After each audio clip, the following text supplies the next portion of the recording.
Five Lamps Arts Festival 2020.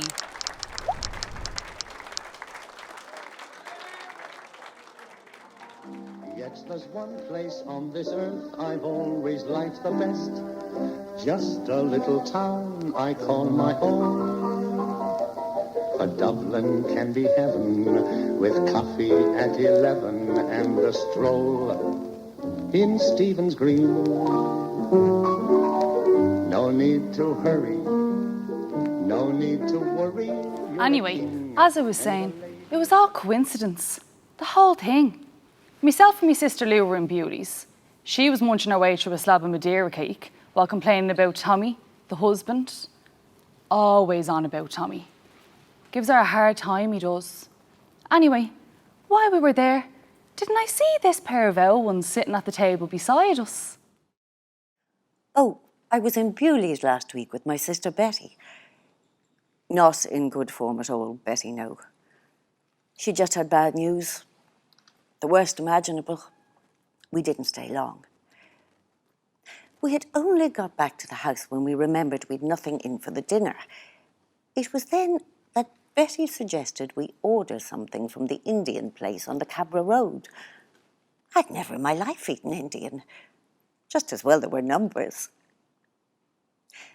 We both ordered the number 10, because that used to be the number of the bus that stopped outside our door. I have to admit I enjoyed it. Betty too. But later, in the middle of the night, my stomach was rumbling. Had to chew half a packet of Rennies. We would never have ended up on a flight to Malaga had myself and Lou not gone for a drink after Bewley's. That's when we decided we both needed a break. Casa del Marine it was called. On the coast it was. Lou was scorched the first day, fell asleep after 2 Bacardis. I'm not surprised. The measures. Oh, night time was the best. They had a happy hour. This owl fella with his shirt buttoned down to his navel was the DJ. Thought he was God's gift. Sent over a drink for the two of us. Had this husky voice. Persuaded Lou to dance. Almost from the word go, he was bet into her. Met someone myself too. From Westmeath he was. A farmer. I know. Who would have believed it? I'm about 5 years older than him, but he doesn't seem to mind. Initially, the specialist gave Betty 6 months. I found that hard to accept. Not long after, her sight began to fade. Not dramatically so, but a gradual ebbing away, like a blur. The cooking was the hardest. I've always been hopeless at that sort of thing. I mean, all my life, since I retired, a buyer in the haberdashery department at Switzer's. Someone suggested Meals on Wheels. I didn't tell her at first, but she had to have known. Told her the truth after a week. Oh, I had to. I couldn't keep taking credit for the cooking, particularly after she asked how I made the sauce for the fish. Lou was a different woman when she came back from España. Tommy, the husband, met us at the airport. A face like thunder. Kept asking her how she got on. We said nothing, and of course that only made him madder. Later that night she rang me. Apparently when she got home, they were all there. Lorraine, her daughter, Raymond, her son, and his girlfriend, the dental nurse from Castleknock. Oh, it was then it all poured out. Kept going on about how hard it was for Tommy, how Lorraine had no one to mind Brittany Marie, how Raymond couldn't work the steam iron. It was then our Lou let rip. Lost it, she did. Told them she'd already booked Casa del Marine for the following year. The only problem with the Meals on Wheels was they didn't operate at the weekend. At first I relied on the Indian place for our meals. But sadly, the number 10s were starting to give me severe heartburn. I'd progressed from the Rennies to small bottles of the pink liquid you could only get at the chemist's. It was Tim, our gardener, who suggested Italian. The only problem was the microwave. I'd never really operated one before. I thought it was a simple matter of switching it on and waiting for the ding. But it wasn't like that. It was a loud bang I heard first, like some enormous exploding balloon. But it wasn't a balloon. It was the cellophane wrapping on the pizza margherita exploding inside the microwave. Oh, God. What a mess. I told you my dad lived alone, didn't I? Yeah, on his own since my mum died. Anyway, about a month after we got back from Casa del Marine, he had a fall. I honestly thought this was another one of his acts. But when I went over to Cabra and saw him, he just lay on the couch with hardly anything to say. Then Lou called. Another row with Tommy. "Don't ask," says she. So I didn't. I changed the subject. "By the way," says I, "any news from España?" She didn't say anything, just gave a look. Her sunburn may have died down, but the inner heat seemed to be smouldering away. It was Tim who suggested we needed a new microwave. The people from the electrical place were very helpful. Only I couldn't understand a word. They had to explain everything over and over. Needless to say, I'd been having similar difficulties with the other household appliances. But the worst of all was the smart washing machine. After the fall, the doctor said that my dad might need a new hip. I was tempted to ask if there was anything else they could replace, like his humour. Instead, I just listened while the doctor explained that it might be 6 to 9 months before we get the job done. 9 months? That's as long as a pregnancy. And anyway, the farmer I met in Casa del Marine was pestering me to go on a cruise in the Shannon. I met her totally by accident in the supermarket. Lost I was, couldn't find anything. I must have been muttering to myself when she walked by and asked, was I all right? I said I was having difficulty finding the little chip marmalade that Betty liked. Told her about me leaving my glasses on the kitchen table. I must have also mentioned my difficulty with the smart washing machine, because she immediately offered to call by and show me how to work the infernal contraption. It was only as we came close to our house that it hit me. The woman, the accent, the way she carried herself. It was like walking back in time. Me, walking up those granite steps of that big house on the North Circular Road that my ma used to clean years ago. I also remembered her sister, Betty, but it was hard to recognise her now, her lying in that bed upstairs. I stayed with them a while and showed Angela how to work the washing machine. You'd swear I was trying to teach her how to fly a jumbo jet. Anyway, before I was leaving, her sister, Betty, asked me to post a letter. Whispered to me that she didn't want Angela to know anything about it. So I said nothing and left. The one thing that affected me deeply was when the solicitor called to the house. It was the clinical way he sat there and talked about her possessions. But that's the way she wanted it. All organised. After he'd gone, we sat there for ages. Her lying in the bed, lost in thought, her mind miles away. Me sitting in the chair, watching her, saying little. Then, as the light began to fade, she talked about us growing up, of when we were children, birthdays, parties.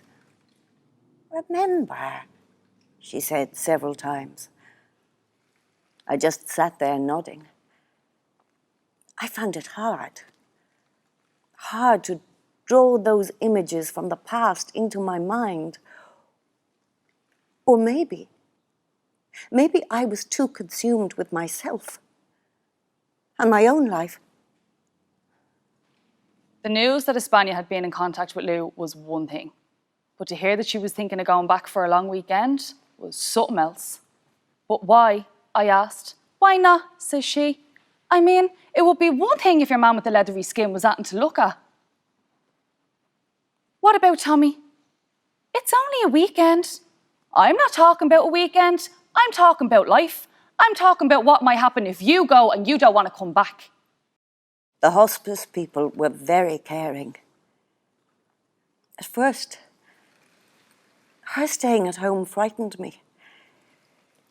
But after a few days, I began to feel better. She'd become very feeble. Her voice was very strained. Her eyesight was almost gone. But it didn't stop her seeing things from the past. The good things. The early years. When we might have gone on a train to visit country cousins. Or Sundays, when we might have had lunch with Papa in the zoo. Or Christmas, when the house would be full and those delicious smells would waft up from the kitchen.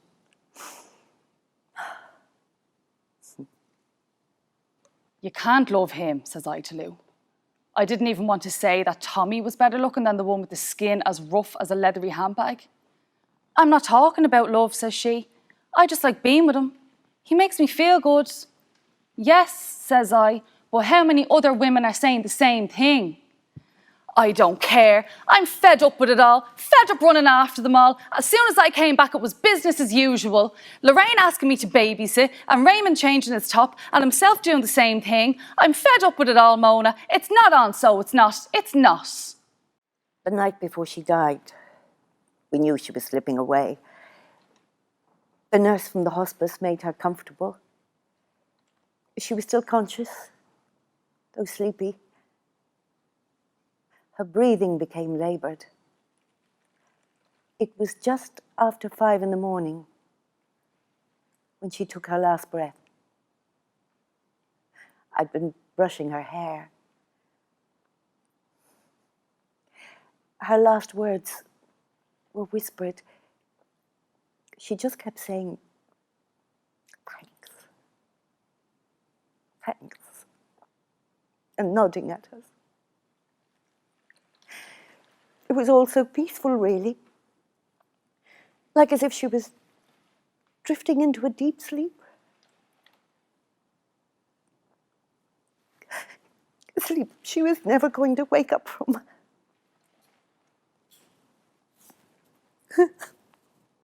I planned to go on the Shannon with the farmer.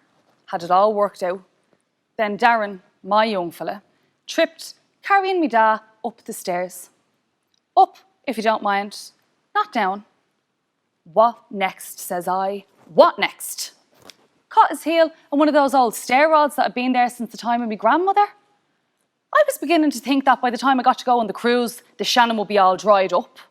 There were few enough callers to the house. They sat around, awkward in their silence. Strangers they were, really. Oh, it was all so dismal. Hardly any conversation. Then the minister called, and he just sat there talking about the will of God and such things.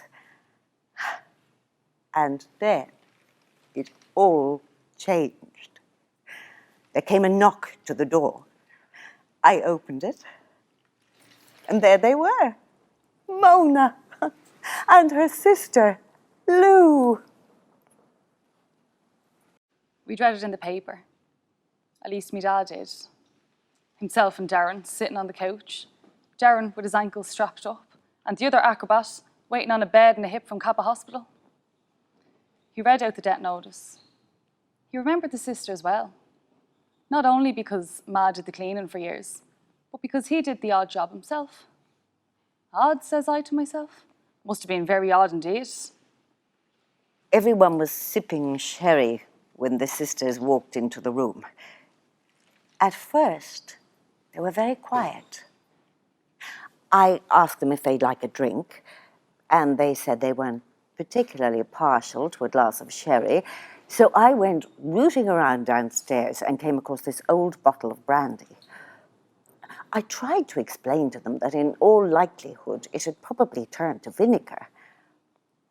But they opened the bottle. At least the Lou person did. They drank it as if it was nectar. Ooh. They didn't seem to mind. We didn't. At least Lou didn't. She would have swallowed anything that might have helped her cope with the trauma of having to cancel her weekend trip to Casa del Marine. Apparently, the man from España put her off, and when she rang back the Casa del Marine, the receptionist told her that the old geezer had been fired. And when she asked why, she was told, off the record, that a female guest had taken action against him for harassment. The two of them, Mona and Lou, took us out of ourselves. At one stage, Lou, she was telling us about some holiday she'd been on, where apparently she'd been dancing with some famous disc jockey. Yes, I think she called him. Well, the pair of them were dancing and trying to squeeze under a bamboo. It was at this stage that the minister made his excuses and left. I think it was all too much for him. I'd never been at a Protestant funeral. It's just that I didn't really know many Protestants. Anyway, we agreed we'd meet outside the church. Lou was late. Some excuse about Raymond having to go for an interview and needing a clean shirt. Anyway, she arrived. Well, the whiff of drink off her was something else. Reeking she was. Must have been that brandy from the night before, like paint tin as it was. Luckily I had a mint in my pocket. I have to say that the minister spoke very well. And the organist played those hymns from Sunday school we knew. Lead kindly light amid the uncertain gloom. The sound brought me back. But the worst of all was the crematorium. I found that very hard. My eyes filled with tears. And when I looked over at the two sisters, Mona and Lou, they too had tears in their eyes. That's true. We had. Then after, outside the crematorium, Angela came up to us, asked us if we'd like to go for some light refreshments. I looked at Lou. I knew what she'd be thinking. A large Bulmers and a load of ice would have been her idea of refreshment. So we said no. Anyway, I had to go back to work, and Lou had to rush home. Some mad panic, smoke pouring from the tumble dryer. The house was cold when I got back. I plugged in the 2-bar electric fire in the kitchen. Then I started to remember all that had happened. Yes, I was sad and a little fearful for the future. And yet, I felt as though some sort of change had taken place. I knew I was never going to become a cook or a housekeeper, but I'd managed to get through it all. I felt different somehow. Later that evening, I called into the chipper on my way to my dad's. When I got to the house, himself and Darren were in the front room watching the telly. I went into the kitchen, left the chips on the table. Then the doorbell rang. No sign of the other pair of acrobats opening the door, so I had to go. I couldn't believe my eyes. Standing there on the step with a small case was Lou. I must have dozed off, because suddenly I heard it. A loud knocking on the front door. I switched on the light, slowly climbed the stairs from the kitchen up to the hall. I must have run my fingers along the hall table, the trace my fingers left in the dust. I put the chain on the door before I opened it, looked out. It was some man. Angela, he said. Who wants to know? It's George Rowley. It didn't register for a moment. George, he said, don't you remember me? And then it came back. George, the commercial traveller for Player's Cigarettes, a man I used to know well years ago. He had only just heard about the funeral. "But I thought you'd emigrated," I said. "I had," he said, "but I came back after my wife Betty died." "Did you not hear?" "And how?" I asked. "How did Betty know?" And then he told me. He had met her in the supermarket before she got sick. And recently she had written to him and suggested that he might call and see me. That sometime soon I might welcome company. We both sat there for ages and talked in the light of the electric fire. And then he asked me if I would like something to eat. He said that since he'd come back, he discovered this really authentic Indian takeaway on the Cabra Road. "Indian?" I said, trying to sound surprised. "Would that be okay?" "Certainly," I said, remembering that upstairs in the bathroom there was still half a bottle of the pink liquid sitting on the shelf in the cabinet. When Lou sat down at the kitchen table, she told me the story. Apparently, after she got home from the funeral, there was another unmerciful row. One of them had stuffed the washing machine with so much clothes that the front door burst open while it was still spinning. The place was flooded. Then Tommy went on another rant. Well, this time, Lou was having none of it. So up the stairs she goes, packs her bag, and when she comes back down, she tells them she's off.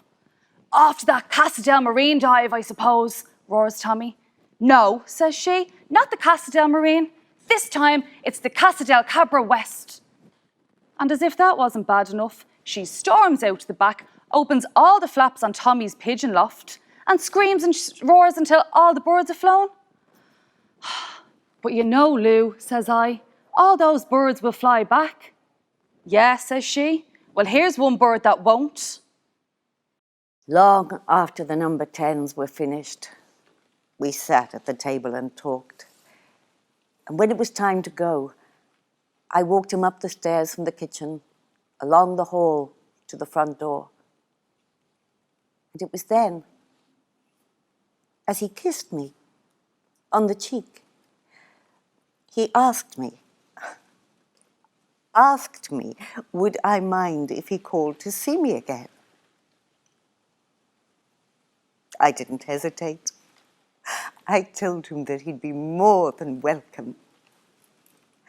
And then, after I closed the door, I walked into the sitting room, stood in the bay window, parted the curtains, and watched as George closed the gate behind him and headed off. It was then I smiled as I thought that Betty had planned this before she died. She had written to George. She didn't want me to be all alone after she'd gone. While Lou was upstairs sorting out her case, me dad hobbles into the kitchen. He looked down at the chips. Must have smelled the vinegar. "I suppose you'll want tea as well," says I. He smiled. "I'll make the tea," says he. "You'll make the tea," says I. "Wonders will never cease." He shuffled over to the sink to fill the kettle. He lit the gas and stood there. I lit a cigarette. "Like old times, what?" says he. "Old times," says I. "Yeah, old times. Chips and tea of a Friday night after the pub." "Yeah," says I. "Yeah, except it's me who's bringing home the chips and you who's making the tea." Then he nodded at the cigarettes on the table. So I slid the packet over. He reached down and picked one up, his bony fingers shaking slightly as he lit up. "Thanks," says he. "It's only a cigarette." No, it's not just the smoke. It's thanks. Thanks for, you know. No, I don't know, says I. Thanks for all you've done. I know in the past, things weren't always great between us. So thanks, Mona. Yeah, thanks. Thanks a lot. I couldn't believe it. I looked up at him. I mean it, he said. Can I have that in writing? Block capitals if you don't mind. I've been here and I've been there, I've sought the rainbow's end, but no crock of gold I found. Now I know that come what will, whatever fate may send, here my roots are deep in friendly ground. You know, Dublin can be heaven, with coffee at 11 and a stroll in Stephen's Green. There's no need to hurry, no need to worry. You're a king and the lady's a queen.